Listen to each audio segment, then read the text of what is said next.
8개월째 내리막길을 걷고 있는 수출이 이달 들어 반등에 성공했습니다. 하지만 800원 선까지 넘보고 있는 엔화 환율이 걱정입니다.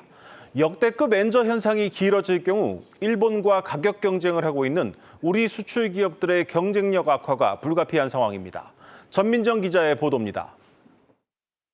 수출과 경상수지의 경우에도 일부 긍정적인 조짐이 나타나고 있습니다. 수출, 투자 활성화에 총력을 기울이는 동시에 우리 산업의 수출 경쟁력을 한층 더 강화하고 지난해 10월부터 8개월째 마이너스 행진을 이어가던 수출이 반등의 조짐을 보이고 있습니다. 이달 들어 20일까지 수출액은 1년 전보다 5.3% 늘었는데 매달 이 기간 수출이 증가를 기록한 것은 10달 만에 처음입니다. 다만 조업일수를 반영해 하루 평균 수출액으로 따져보면 2% 줄어든 수준. 그러나 하락폭은 지난해 10월 감소세로 돌아선 이후 가장 적습니다. 수출 회복 신호는 이뿐만이 아닙니다. 무역협회가 발표한 3분기 수출산업 경기 전망 지수도 1년 반 만에 처음으로 기준선인 100을 웃돌며 수출 경기 개선에 대한 기대감을 높였습니다. 하지만 최근 이러한 수출 반등에 발목을 잡는 복병이 생겼습니다.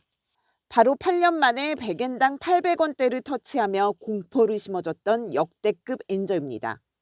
엔화뿐만 아니라 원화, 위안화 등 주요 아시아 수출국 통화도 동반 약세를 나타내고 있는 데다 전기차와 2차 전지 등은 차별화된 품질과 기술 경쟁력을 앞세우고 있다는 점에서 엔저가 수출에 미치는 부정적 영향이 과거보다 제한적인 것은 사실. 문제는 일본이 경기 부양을 위해 초저금리 정책을 고수할 것이란 전망이 나오면서 엔저 현상이 장기화될 수 있다는 점입니다. 일본과 직접 경쟁하는 자동차, 전기전자, 석유화학, 기계 분야의 수출 기업은 가격 경쟁력 측면에서 타격이 불가피합니다.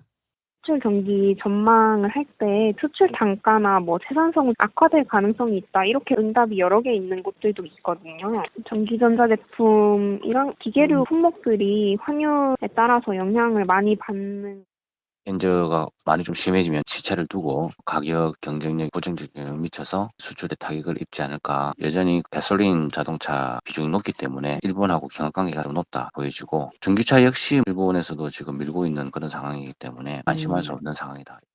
수출 기업들은 최근 킹달러 현상이 한풀 꺾이면서 원자재 가격 상승에 따른 부담은 덜었지만 이젠 초엔저에 따른 채산성 악화를 걱정해야 하는 상황.